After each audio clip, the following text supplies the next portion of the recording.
Imagine a dim, abandoned apartment complex captured in grainy black and white film. This is where our anomaly begins. Today, we explore SCP-7113, famously known as the Smiling Room, an enigma classified as Euclid with a yellow threat level. This strangely infectious spatial anomaly appears spontaneously in urban housing developments, defying conventional physical boundaries. Victims who enter are trapped in a temporal loop where their deeply buried, suppressed memories reassemble into a reality tinged with unsettling optimism. It challenges both scientific analysis and human psychology. What would you do if you woke up smiling, yet confined within a loop of your darkest recollections? In today's discussion, we dive into the underlying mechanics, advanced theories, and precise case data that illustrate this phenomenon. Our approach is technical, yet conversational, blending rigorous analysis with an informal tone that makes complex topics accessible. Let's begin our deep dive into this mystery now. Delving deeper into SCP-713, we find that it is not merely a cursed space, but a complex, anomalous structure defying standard spatial-temporal physics.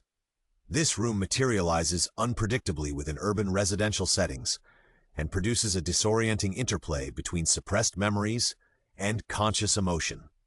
Technically, the room emits mimetic signals that foster a cognitive dissonance, forcing subjects to experience traumatic events as if filtered through a lens of bizarre optimism. Recorded cases detail alterations in wallpaper textures, fluctuating lighting, and temperature anomalies that correlate with the victim's own neural patterns. Extensive data logs show that the phenomenon possesses periodicity, reappearing every 13 days unless interrupted by fresh input.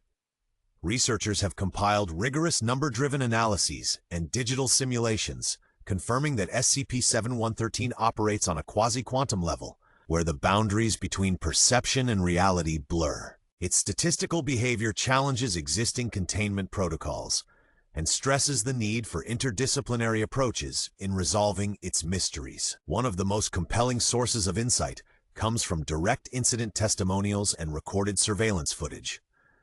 An interview subject described their experience inside SCP-7113, noting that the transition from dire trauma to twisted exuberance left them questioning every sensory detail of their reality. In the footage, agents are seen looping through a narrow corridor, while digital timestamps repeat every few seconds, suggesting an engineered temporal loop. The subject's voice, laden with technical rigor and personal despair, detailed moments when red smiley drawings eerily complemented the decaying room architecture. The footage also captures hallucinatory visuals, such as the transformation of faded yellow wallpaper into grotesque, abstract patterns that mimic neural activity maps. Precise measurements taken during these events indicate spikes in electromagnetic emissions and unpredictable modulations in ambient sound frequencies. These combined evidences offer a multifaceted perspective on the anomaly's complex behavior and severity. This confirms SCP-7113's profound escalating danger. Containment protocols for SCP-7113 remain one of the field's most perplexing challenges. Advanced mimetic models reveal that this anomaly sustains itself by requiring new subjects every 13 days. Quantitative analysis of exposure events among D-Class personnel indicates a statistical correlation between prolonged engagement and self-harming behaviors, notably the drastic physical mutilations, coupled with an involuntary, persistent smile. Technical audits have detected continuous fluctuations in both frequency spectrums and phase modulation inside the room, suggesting that SCP-7113 manipulates its immediate environment based on the internal emotional states of its occupants. Researchers utilizing neuroimaging and digital simulation tools propose that the room acts as a quasi-portal, dynamically altering its parameters through mimetic feedback loops. These loops not only repeat traumatic memories, but also reinterpret them into a seemingly benign, ecstatic narrative. This scientific paradox challenges conventional containment approaches and calls for innovative cross-disciplinary methodologies to mitigate its recurring hazards with utmost urgency. In a unique twist, SCP-7113 also offers an interactive simulation element.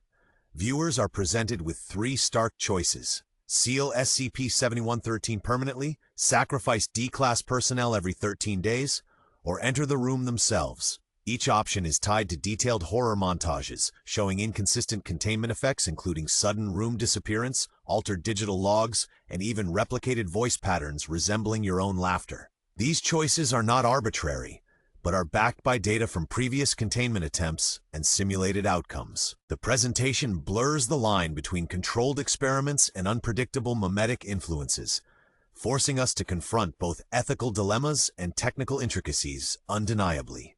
Summing up, SCP-7113 remains an unsettling puzzle at the intersection of cognitive science and anomalous spatial behavior. The data and advanced simulations reveal a phenomenon that questions our very grasp of reality. Subscribe to my channel for more deep technical examinations of these anomalies. Stay vigilant and join our detailed analysis.